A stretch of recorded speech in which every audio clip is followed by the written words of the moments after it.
Hello দোস্ত, কেমন আছো তোমরা?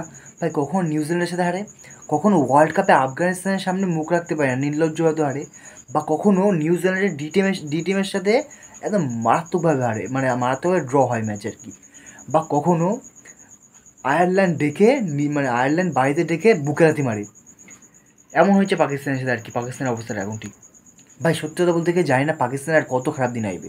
জাস্ট একবার ভাবো, পাকিস্তান আয়ারল্যান্ডের কাছে হারলো T20 ওয়ার্ল্ড কাপের ঠিক আগে। T20 ম্যাচে পাকিস্তান আয়ারল্যান্ডের মতন টিমের কাছে হেরে গেল আজকে 20 বলে 182 রান, মানে আর সেটা চেস করে দেয় আফগানিস্তান, সেটা ভালোভাবে চেস করে, ঠিক আছে। আর তার চেয়ে বড় কথা, আজকাল পাকিস্তানের উপর সবাই হাসছে। কেন হাসছে? এক তো তাদের মিলিটারি ট্রেনিং ছিল, অনেক ট্রেনিং, খুব সোশ্যাল মিডিয়া খুব ভাইরাল হচ্ছে তাদের ট্রেনিংটা। তারপরে মানে বাবর আজম কদিন ধরে খুব বলছিল যে আমাদের টিম এত ভালো, আমাদের বলিং টিম ভালো, বলিং এত ভালো, পেস আছে আমাদের হাতে, এই আছে ওই আছে হ্যান ত্যান ভুং বলে যাচ্ছিলো। বাট আর বাবারের ফ্যানটা বলছিল যে আমাদের বাবার নাম্বার ওয়ান প্লেয়ার, ভালো ভালো T20 প্লেয়ার, ভালো ক্যাপ্টেন।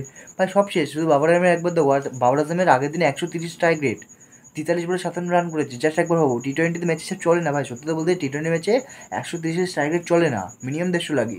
জাস্ট ভাবো একবার।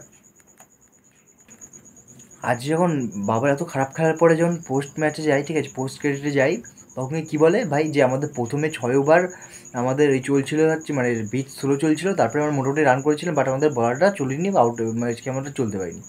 বাস জাস্ট একবার ভাবো, পাওয়ার প্লেতে ভাই 21খানা ডট বল গেছে, 19টা ডট বল গেছে, 19টার মধ্যে 13টা ডট বল কে খেলেছে? একা বারোজন খেলেছে। জাস্ট ডট বল খেলেছে পাওয়ার প্লের মধ্যে 13খানা, 19টার মধ্যে 19টা পাওয়ার ডট বলে দিয়েছে। সেটা ভাবো পাওয়ার প্লের মধ্যে। আজকাল যেমন T20 অবস্থা, IPL যাবো একবার, T20 যে অবস্থা, এমন এখন ডট বল চলেই না বলতে গেলে পাওয়ার প্লেতে। আর সেই অবস্থা এমন করছে, তাও আয়ারল্যান্ড ভাই। যে সব একবার আয়ারল্যান্ড তো হিস্ট্রি করে ফেলতে তো। তো আয়ারল্যান্ডের দরকার ছিল, ঠিক আছে, আয়ারল্যান্ডে এখন T20 ওয়ার্ল্ড কাপের আগে ভরসা দরকার ছিল, মনে বল এসে গেল অনেকটা। তো দেখি পাকিস্তানে আর এখন সিরিজ চলছে, 3টে ম্যাচের সিরিজ। আজকে আজকে শুধু প্রথম ম্যাচে 10 হয়ে গেল ওদের। তো দেখি নেক্সট টাইম কী হয়, পরের দিনই খেলাটা দেখা হবে। আর আজকে IPL নিয়ে কথা হচ্ছে, চলো আজকের মতো বাই।